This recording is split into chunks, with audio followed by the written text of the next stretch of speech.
एक और बात मैं यहां पर कहना चाहता हूं कि शत्रुता खेल है, खेल खेल में हो जाती है किसी से शत्रुता। मित्रता तपस्या है। जब आप अपने ही मित्र और अपने शत्रु होने की बात करेंगे तो ध्यान रखना, अपने शत्रु आप एक गलत निर्णय से हो सकते हैं। जो किसी को गाली दे रहा है वो किसी का शत्रु नहीं है, वो अपना शत्रु है, क्योंकि वो अपने लिए बहुत सारी गालियों की व्यवस्था कर रहा है। सामने वाला व्यक्ति उससे कमजोर होने के कारण उसको गाली न दे पाए, उसके प्रहार का उत्तर न दे पाए, पर प्रकृति समर्थ है ना। वो जो किसी का अहित चिंतन कर रहा है वो सबसे बड़ा अपना शत्रु है। इसीलिए मैंने कहा भाई शत्रुता तो खेल है, एक निर्णय से आप किसी से शत्रुता कर सकते हैं, 1 मिनट में शत्रुता हो जाती है। सड़क पर चलते चलते आपकी गाड़ी किसी को टच हुई, वो भी उतरा आप भी उतरे, थोड़ा सा लड़ाई झगड़ा हुआ और लो बात बहुत बढ़ गई, देखते देखते बात कहां से कहां पहुंच गई। लो खेल खेल में आपने जीवन भर की शत्रुता किसी से बना ली। और मित्रता तो एक साधना है भाई, मित्रता तो एक तपस्या है। आपको जीवन भर ये साधना करनी होती है। ऐसे ही जब आप स्वयं से मित्रता और शत्रुता की भी बात करेंगे ना, तो ध्यान रखना भाई, स्वयं से शत्रुता भी एक खेल है। एक गलत निर्णय से आप स्वयं के शत्रु हो सकते हैं, एक गलत निर्णय। मैं हमेशा कहता हूं आपसे, you are always a single decision away from an entirely different life, just single decision away. तो इसलिए मैं कहता हूं भाई, बाहर किसी के दोस्त बाद में बनना, पहले आप अपने मित्र बनिए। बहुत सारे लोग लड़ते हैं एक दूसरे से सेल्फ रिस्पेक्ट के नाम पर। क्या होती है सेल्फ रिस्पेक्ट? आत्मसम्मान। When you are respecting yourself. और जो कुछ देर पहले हमने बात की, जब तक आप अपने आप को आंख नाक हाथ कान पैर समझते रहेंगे, तब तक सेल्फ रिस्पेक्ट के नाम पर झगड़ा होता रहेगा। जिस दिन आप देख लेंगे कि आपका रियल सेल्फ क्या है, आप कौन हैं, उस दिन आप जीवन का आदर करेंगे। Respecting yourself means respecting your life. Respecting your life means respecting the time.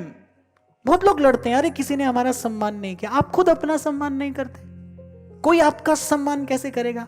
Respect is always commanded. You cannot demand respect. Respect is always commanded. आपके व्यक्तित्व में होता है कुछ ऐसा, आपके व्यक्तित्व में होता है कुछ ऐसा, what we call is strength of character. आपके व्यक्तित्व में होती है कुछ ऐसी क्षमता, आपके शब्दों में होती है कुछ ऐसी चेतना कि हजारों लाखों लोग एकटक होकर आपकी बात सुनते हैं, समझते हैं, मानते हैं। कब? जब आप पहले अपना सम्मान करते हैं। इसलिए थोड़ी देर पहले जो एक छोटी सी बात मैंने कही भाई, बहुत महत्वपूर्ण बात है। वो संत कहते हैं कि मैंने कभी वो नहीं किया भाई जो मुझे नहीं करना चाहिए था। ये आत्मसम्मान है, ये अपना सम्मान है। इसे कहते हैं अपना मित्र होना। अपना मित्र होना। दौड़ते हैं लोग हजारों दोस्त बनाने के लिए, अपने शत्रु होकर। कह देते हैं ना लोग कि अरे आज करते हैं कल देखेंगे, और फिर कुछ तो ऐसे बुद्धिमान है, कल किसने देखा है? अरे आपका कल है, आप ही देखोगे, आपको देखना पड़ेगा। इसलिए अपने आप को ऐसे ऐसे ऐसे भ्रम में मत उलझाइए, अपने शत्रु मत बनिए। सीधी सी सरल सी पंक्ति में मैं कहूंगा, अपना मित्र वही है जो अपने जीवन में अशुभ का त्याग कर दे। जो अशुभ है, जो अपवित्र है, जो अनुचित है, जो अवांछित है, जो अहितकारी है, उसका त्याग कर दे, वही अपना मित्र है। यहां तो भगवान ने अपनी ही बात की है, कह रहे बाकी बात बाद में करना, किसी का हित बाद में करना, किसी के हित का विचार बाद में करना। यही तो हमारे समाज की सबसे बड़ी आज विडंबना हो गई है। इसी कारण तो समाज में इतनी बड़ी विकृति आ गई है। अपना हित किए बिना आदमी दूसरे का हित करने निकल पड़ता है। मैं कई बार कहता हूं ना आपसे कि बिना डॉक्टर बने अगर कोई हॉस्पिटल खोलकर बैठ जाएगा तो वो अंत में क्या करेगा? उससे समाज को अंत में क्या मिलेगा? हानि ही होगी ना। किसी के प्राणों पर संकट आ सकता है भाई, और निश्चित रूप से आएगा। अगर किसी ने ये अनधिकार चेष्टा की तो अपना हित किए बिना जब कोई किसी का हित करने निकल पड़ता है, स्वयं को पाए बिना जो परमात्मा को पाने की विधियां युक्तियां बता रहा है, भाई वो अंततः समाज का अहित करेगा। रामकृष्ण परमहंस कहते थे पहले अपना कल्याण करे, पहले अपना हित करे, पहले स्वयं को खोज ले, स्वयं से मिल ले।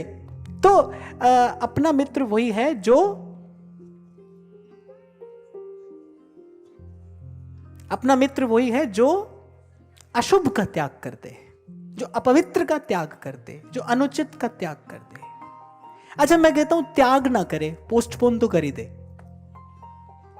ये बड़े काम की बात है। एक संत ने अपने शिष्य से कहा, जब शिक्षा दीक्षा पूरी हो गई और शिष्य सब जाने लगे प्रणाम करके, तो एक शिष्य था, उसने बहुत सेवा की अपने गुरु की।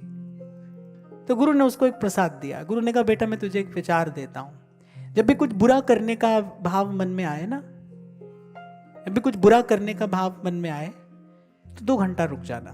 ये मेरी तुझे आज्ञा है, बुरा करना 2 घंटा रुक जाना। अब जब वो शिष्य व्यवहार में उतरा तो व्यवहार में तो भाई अच्छी बुरी सब तरीके की परिस्थितियां आती हैं। कभी कभी मन भर जाता था क्रोध से, जब इच्छा होती थी किसी का अहित करने की, फिर गुरु को दिया हुआ वचन याद आता था। गुरु ने कहा था बेटा 2 घंटा रुक जाना। और 2 घंटा बाद वो देखता था कि अब मेरे मन में वो क्रोध रहा ही नहीं, अब मैं चाहकर भी वो कर नहीं पा रहा। आप भी देखना, जब आप क्रोध में भरकर कोई निर्णय लेते हैं, अगर थोड़ी देर के लिए आप उस निर्णय को टाल दें, आप उस हानि से सदा के लिए बच जाएंगे, थोड़ी देर के लिए। इसलिए मैंने कहा अशुभ का त्याग ना कर सकें तो थोड़ी देर के लिए पोस्टपोन तो जरूर कर देना चाहिए उसको।